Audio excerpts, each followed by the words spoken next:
মুমিন সবর করে বসে আছে, হাজারো অত্যাচার, এরপর আল্লাহর উপর তাওয়াক্কুল করে বসে আছে। চারিদিকে বিপদ আসছে, এরপর আল্লাহর উপর তাওয়াক্কুল করে বসে আছে। বুঝবেন সে হচ্ছে পৃথিবীর সবচাইতে বড় বুদ্ধিমান। যে অন্তরের মধ্যে আল্লাহর ভয় থাকবে সে অন্তরটা মুমিনের অন্তর। একজন অন্যায়ভাবে প্রহার করেছে, দেখবেন পাল্টা জবাব আসছে না, সবর ধারণ করছে, পাল্টা জবাব দিচ্ছে না। যদি ভুল হয়ে যায় আল্লাহর সামনে মুখ কিভাবে দেখাবে, তাহলে বুঝবেন সেটা মুমিনের অন্তর। মানুষ গায়ে পড়ে ঝগড়া করছে, এরপরে বলছে আল্লাহর বাস্তে যতটুকু হয়েছে ততটুকু বাদ দেন, বুঝবেন উনি কাপুরুষ নয়, উনি আল্লাহর ভয়ে সামনে আগাচ্ছে না। এখন যদি কেউ 10 জনরে মারি আসে তাহলে বুঝবেন সে সাহসী নয়, সে নির্বোধ, বোকা, সে বুঝে না, সে মাত্র ক্ষণিকের জন্য মারামারি করছে। হাতের বাহুবল আছে, মেরে দিচ্ছেন, খেয়াল করেন নাই এই হাতটা আপনার বিরুদ্ধে সাক্ষী দেবে কিয়ামতের ময়দানে। অতএব সবচেয়ে বড় মুমিনের জন্য সবচেয়ে বড় পাথিয় হচ্ছে আল্লাহর ভয়। দেখেন একটি হাদিসে পাক, হাদিস কানা ফকি আবুল্লাহ সমরকান্দি তামবিহুল গাফিলিনের মধ্যে হাদিস কানা এনেছেন। আমার নবী ইরশাদ করছেন, আমার আল্লাহ বলেছেন, আমার বাবারা, আমার মাহবুব নবী, মদিনার সুলতান নবী, আকা নবী, তাজেদারে মদিনা নবী, আমার নবী ইরশাদ করলেন, কথা কানা আল্লাহর। আমার আল্লাহ বললেন দুনিয়ার বুকে বান্দাকে 2 ধরনের করে রাখবে।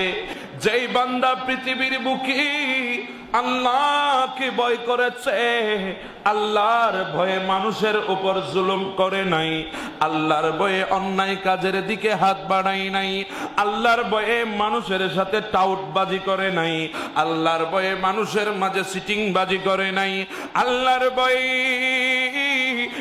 বাজিয়ে বাজিয়ে সিভিক্সের সমুদ্রে সৈকতে যায় নাই, কক্সবাজারের সমুদ্র সৈকতের মধ্যে উল্লাস আনন্দ করে নাই, আল্লাহর ভয়ে বান্দা মসজিদ থেকে বাহিরে অবস্থান করে নাই, মহান রব্বুল আলামিনের শাস্তির ভয়ে বান্দা দোকানে বসে বসে আরেকজনের গীবত করে নাই, আরেকজনের সমালোচনা করে নাই, আরেকজনের বিরোধী ফেসবুকে স্ট্যাটাস দেয় নাই, আরেকজনের বিরোধী প্রতিবাদ সমাবেশ করে নাই, একজন আরেকজনকে অন্যায়ভাবে প্রহার করে নাই, আঘাত করে নাই।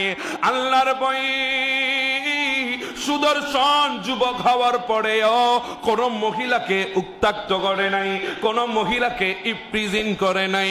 আল্লাহর ভয়ে দুনিয়ার সমস্ত কিছু ত্যাগ করে দিয়েছে। আমার নবী বলেন, আল্লাহ বলে দিয়েছে, নবী গো আপনি আপনার উম্মতকে শোনাই দেন, যেই বান্দা দুনিয়ার বুকে আমি আল্লাহকে ভয় করেছে, কিয়ামতের ময়দানে কঠিন মুহূর্ত, যে ময়দানের মধ্যে সবাই আতঙ্কিত থাকবে, সবাই ভীত হয়ে থাকবে, সবাই আতঙ্কের মধ্যে থাকবে, আমি আল্লাহ বলে দিলাম যেই বান্দা দুনিয়ার বুকে আমাকে ভয় করেছে, ওই কঠিন ময়দানে আমি আল্লাহ তাকে নির্ভয়ে রাখবো। আল্লাহ পারে কি পারে না? তিনি অসীম ক্ষমতার আধার, সাধনাই তোমার লীলা বুঝিবার। কথা বলেন ঠিক না বেঠিক? তুমি অসীম ক্ষমতার আধার, সাধনাই তোমার লীলা বুঝিবার। কাউকে দালান কোঠাই খোদা তুমি রাখো, কাউকে পথের ভিখারি করে করুণাই দেখো, রিজিক দাও গো খোদা তুমি সবার, সাধনাই তোমার লীলা বুঝিবার। কথা বলেন ঠিক না বেশি? তাহলে একটা যে দুনিয়ার বুকে আল্লাহকে ভয় করলো, কিয়ামতের ময়দানে তাকে নির্ভয় রাখবে কে?